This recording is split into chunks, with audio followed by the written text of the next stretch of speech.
বিলিভার্সে এসে কেউ ঠকবেন না, জিতবেন। আমি ইমপ্রুভ করতেছি। আমার মাত্র ৫ দিন হয়েছে। আমি বুঝতে পারতেছি যে আমার আমার ইমপ্রুভ হচ্ছে।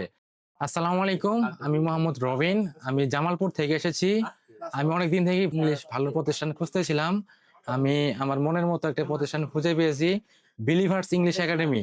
এটাতে এসে আমি সত্যি আনন্দিত এবং আমার জীবনের মুড চেঞ্জ হয়ে গেছে। এখানের প্রত্যেকটা মুহূর্তই একটা রুটিনের মধ্যে চলতে হয়। সকালে ৫ টার মধ্যে উঠে নামাজ পড়তে হয়। যদি এই ৫ টার পরেও যদি আমি উঠি, তাহলে আমাকে জরিমানা দিতে হবে। নামাজটা পড়ে একটু ওয়াক আপ করে তারপর আবার দেন আমার ক্লাসের পড়াগুলো রিভিশন দিয়ে পর ১০টা বাজে লেকপারে যেতে হয় আমার, আউটডোর ক্লাস। সবাই আমরা সেখানে যাই। সেখানে আমরা যাই ইংলিশ স্পিকিং করি। ১ ঘন্টা ক্লাসটা কমপ্লিট করে আমরা আবার চলে যাই ইনডোর ক্লাসে। সেখানে ১১টা থেকে শুরু হয়। ১টা ৩০ পর্যন্ত চলে আরকি। তারপর আবার ৪০ থেকে ৫০ মিনিট বিরতি দেয়া হয়।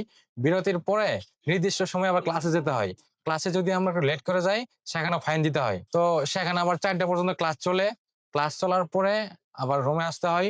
রুমে এসে একটু রেস্ট নিয়ে ০.৫ ঘন্টা ৪০ মিনিট রেস্ট নেওয়ার পরে সকল স্টুডেন্ট আমরা যারা আছি এখানে, তা আমরা ছাদে বা নির্দিষ্ট একটা জায়গায় আমাদের এরিয়া আছে, এখানে গ্রুপ স্টাডি করতে হয়।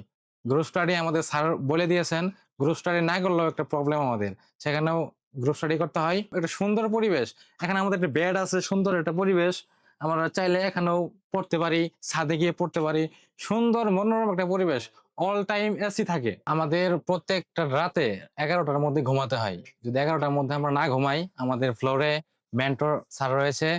১১টার পর ১১টা ১ মিনিটে যদি চলে যাই, তাহলে আমাদের জরিমানা দিতে হয়। আমরা একটা কথাই বলব যে বিলিভার্সে এসে কেউ ঠকবেন না, জিতবেন। আমি ইমপ্রুভ করতেছি।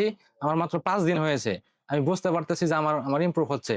তা আশা করি আপনারা যারা আসবেন, আশা করি কেউ ঠকবেন না।